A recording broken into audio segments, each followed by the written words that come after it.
The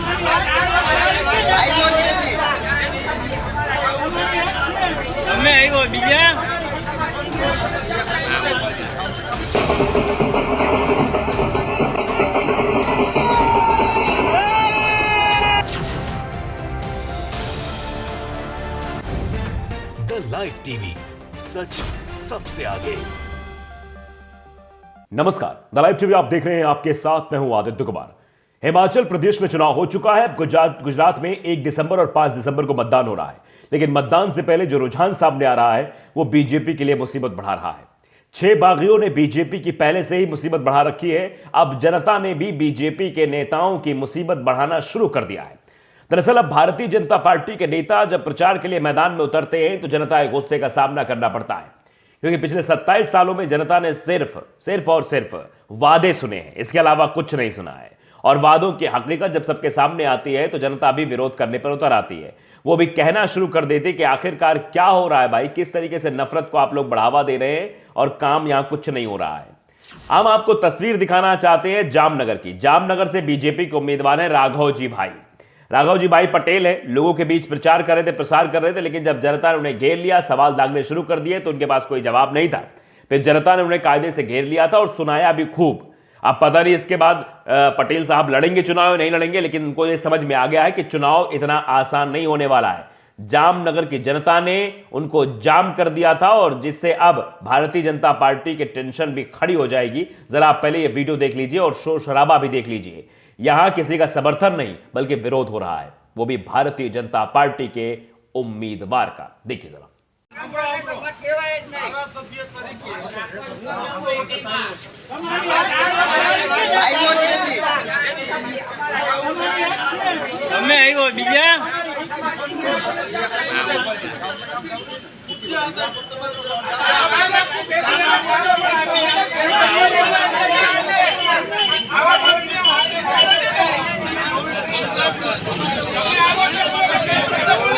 तो news 24 की तरफ से ये वीडियो ट्वीट किया गया। न्यूज 24 ने ट्वीट करते हुए लिखा है, गुजरात जामनगर के प्रचार के दौरान भारतीय जनता पार्टी के उम्मीदवार राघव जी भाई पटेल को लोगों के गुस्से का सामना करना पड़ा। यानी सीधे तौर पर जनता ने घेर लिया और गुस्से का सामना करना पड़ा है। गुजरात का यह इलेक्शन भारतीय जनता पार्टी के लिए बेहद मुश्किल है। न्यूज 18 हिंदी ने भी एक आर्टिकल लिखा था कि बगावत से कहीं बिगड़ ना जाए खेल। गुजरात में 6 भाजपा नेताओं ने ऐसे बढ़ा दिया पार्टी की टेंशन। तो पार्टी की टेंशन तो पहले से ही बढ़ी हुई है, लेकिन अब जिस तरीके से विरोध की चीजें सामने आ रही हैं, इससे टेंशन और बढ़ जाएगी। देखिए, एक विष्णु जायसवाल नाम के ट्विटर यूजर है, वो भी लिखते हैं, पुराना वाकया बताते हैं कि गुजरात में अभी कल परसों में एक वीडियो आया था, उसमें भाजपा के उम्मीदवार को जूता चप्पल की माला पहनाई जा रही थी और आज खरी खोटी सुनाई जा रही है। अमित शाह जी कह रहे हैं कि भाजपा इस बार रिकॉर्ड तोड़ देगी, तभी तो जूते चप्पल की माला पहनाई गई। ये साफ तौर पर लोगों द्वारा रिएक्शन आ रहा है कि भैया देखिए, ऐसे लोग लिख रहे हैं। पीएच खान नाम के ट्विटर यूजर वो भी इस पर रिएक्शन देते हैं कि शर्म से डूब मरना चाहिए ऐसे नेताओं को कि जनता के बीच जा रहे हैं, सवालों के जवाब नहीं दे पा रहे हैं, क्योंकि पिछले 5 सालों में जनता ने अपने आप को बहुत ठगा हुआ महसूस किया। शायद यही वजह है कि अब जनता सीधे तौर पर जवाब देने पर आ गई है कि नहीं, हम तो भैया जवाब देंगे। मुकेश ऑलराउंडर है, वो लिखते हैं कि इसीलिए बीजेपी डरी हुई है। पता चल गया है बुरी तरह हार रहे हैं। 2024 से पहले केंद्र से सत्ता भी हाथ से निकल सकती है, क्योंकि सूत्रों के अनुसार जो इनकी तानाशाही से डरे हुए नेता बैठे हैं बीजेपी में, वो एक साथ बगावत कर सकते हैं। अरविंद केजरीवाल जी डटकर मुकाबला करते रहो, जीत हमारी होगी। मतलब ये आम आदमी पार्टी का नेता शायद लग रहा है, इसलिए ऐसी बातें कर रहे हैं। तो आप समझिए किस तरीके से ये चीजें निकलकर सामने आ रही हैं। जामनगर में इस तरीके से विरोध हो रहा है, जामनगर में इस तरीके से जो है बीजेपी के नेताओं का विरोध किया जा रहा है। इससे आप अंदाजा लगा सकते हैं कि अन्य जगहों पर क्या होगा। एक वीडियो है, वो पुराना है, ये नया है, समझ नहीं आ रहा, लेकिन वहां पर जूतों की माला पहनाई गई थी। वो वीडियो भी सामने आया है, वो वीडियो भी आप देख लीजिए। ये कहाँ का वीडियो, इसकी हम पुष्टि नहीं करते हैं, लेकिन ये आलोक कुमार नाम के ट्विटर यूजर ने एक भारतीय जनता पार्टी के नेता को ही ये चप्पल की माला पहनाई और बाकायदे लोगों ने गुस्सा जाहिर किया है। वीडियो जरा देख लीजिए आप।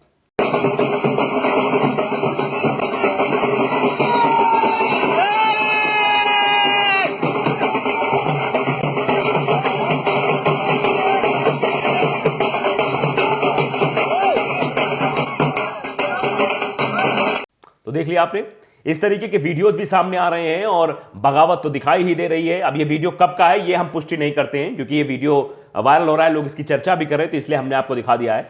अहमदाबाद में भी मुसीबतें बढ़ी हुई है। गुजरात में लगातार 7वीं बार जीत का इरादा लेकर भारतीय जनता पार्टी चुनावी मैदान में है और कांग्रेस सोच रही कि उसको भी जीत का स्वाद मिल जाए। गुजरात में अगले महीने ही चुनाव होना है, यानी 1 दिसंबर और 5 दिसंबर को मतदान होना है। 8 नवंबर को नतीजे सामने आएंगे। हिमाचल प्रदेश के चुनाव के साथ ही नतीजे सामने आएंगे। दरअसल गुजरात विधानसभा चुनाव के पहले चरण में 89 सीटों पर चुनाव के लिए गुरुवार को नामांकन लेने का आखिरी दिन था। मतलब गुरुवार को नामांकन वापस लेना था। जो लोग मतलब बगावत कर गए थे वो शायद इस दिन नामांकन वापस ले लेते, लेकिन ऐसा हुआ नहीं। भाजपा के पूर्व विधायक और पार्टी के आदिवासी चेहरे हर्षद वसावा ने नर्मदा जिले के नांदोद में निर्दलीय के तौर पर 1 सप्ताह पहले नामांकन पत्र भरा था और उसे वापस नहीं लिया। जूनागढ़ जिले में भाजपा के पूर्व विधायक अरविंद लडानी ने भी नामांकन वापस नहीं लिया। तो ये नामांकन ना वापस लेना यह दर्शाता है कि उनकी नाराजगी खत्म नहीं हो पाई। भारतीय जनता पार्टी उन्हें मना नहीं पाई है, क्योंकि अगर मना लिया जाता तो नामांकन वापस लेने के दिन ये सभी लोग सामने आ जाते और नामांकन वापस ले लेते और पार्टी के प्रचार में लग जाते, पार्टी को जिताने का काम करते। लेकिन ये लोग पार्टी को अब हराने का, यानी बीजेपी को हराने का काम कर रहे हैं। तो बृहस्पतिवार को भाजपा के एक मौजूदा विधायक और 2 पूर्व विधायकों ने भी दूसरे चरण के तहत 5 दिसंबर को होने वाले चुनाव के लिए निर्दलीयों के तौर पर नामांकन भर दिया है। भाजपा ने वाघोडिया से 6 बार विधायक मधु श्रीवास्तव को इस बार टिकट नहीं दिया, जिसके बाद उन्होंने निर्दलीय तौर पर नामांकन भरा। भाजपा ने इस सीट पर अश्विन पटेल को उम्मीदवार बनाया है। तो अश्विन पटेल की मुश्किलें अब बढ़ गई हैं, क्योंकि अश्विन पटेल की मुश्किलें खड़ी कर रहे हैं भारतीय जनता पार्टी के ही नेता मधु श्रीवास्तव, जो बागी हो गए हैं, अब बगावत कर रहे हैं और भारतीय जनता पार्टी के उम्मीदवार की टेंशन बढ़ा रहे हैं। दरअसल 89 में से 82 सीटों पर जो है प्रचार धुआंधार हुआ। पहले चरण में मतदान होगा। बता दें कि गुजरात में 2 चरणों में मतदान होना है। तो पहले हमने बता दिया आपको कि एक तो 1 तारीख को, दूसरा 5 दिसंबर को। 8 दिसंबर को इनकी जो है मतलब नतीजे सामने आ जाएंगे। दूसरे चरण में जो है वो गुजरात और मध्य गुजरात की 93 सीटों के लिए मतदान, यानी 5 तारीख को इन सीटों पर 93 सीटों पर मतदान होगा। तो अब बीजेपी ये चाह रही है कि सब कुछ सही तरीके से निपट जाए, लेकिन जिस तरीके से स्थितियां बता रही हैं, जो गुजरात में नाराज नेता स्थितियां खड़ा कर रहे हैं, जो जनता की नाराजगी सामने आ रही है, उससे कहानी पलटने की भी गुंजाइश लग रही कि बहुत कुछ बदलाव हो सकता है। चारों तरफ ये जूते की माला की चर्चा है कि किस तरीके से आप देखिए कैसे जो है जामनगर में प्रचार के दौरान बीजेपी उम्मीदवार राघव जी भाई पटेल को लोगों के गुस्से का सामना करना पड़ा। जामनगर में एक बहुत बड़ा जाम लग गया और लोगों ने घेरना शुरू कर दिया कि क्या करने आए हो, क्यों प्रचार करने आए हो। तो आप इससे अंदाजा लगा सकते हैं, अगर भारतीय जनता पार्टी के नेता प्रचार नहीं कर पा रहे हैं, लोगों के बीच जा नहीं पा रहे हैं, ये समस्या हो रही, लोग उन्हें भगा रहे हैं, लोग जूते की माला पहना रहे हैं, तो यहां चुनाव जो है जनता ही भारतीय जनता पार्टी के खिलाफ चुनाव लड़ रही है। और जब जनता सड़कों पर उतर आती है, जब जनता ही विरोध करने लगती है, तो कहा भी गया है सिंहासन खाली करो कि जनता आती है। तो जो 27 साल से भारतीय जनता पार्टी के पास सिंहासन है, उसे खाली भी करना पड़ सकता है, क्योंकि जनता आ गई तो फिर तो भैया जनता ही असली मालिक है। ये कहा भी क्या है, सब कुछ जनता के लिए है, क्योंकि संविधान भी कहता है कि जनता द्वारा, जनता के लिए, जनता द्वारा ये नेता चुने जाते हैं, जनता के लिए होते हैं। लेकिन जनता जब अपने पर आ जाती है तो ऐसे नेताओं को कुर्सी उठा के फेंक देती है। और क्या इस बार भी ऐसा कुछ गुजरात में देखने को मिलेगा? क्या बड़ा बदलाव होगा? ये तो वक्त बताएगा। 8 दिसंबर को जब नतीजे सामने आएंगे, सुबह से रुझान शुरू हो जाएंगे और दोपहर बीतते बीतते, दोपहर बाद लगभग 2-2:30 बजे के आसपास से स्थितियां साफ हो जाएंगी। जब रुझान जो आएंगे वो नतीजों में तब्दील होने लगेंगे, स्थितियां क्लियर हो जाएंगी कि आखिरकार जनता ने इस बार किसको मैंडेट दिया है, इस बार किसको जिताया है।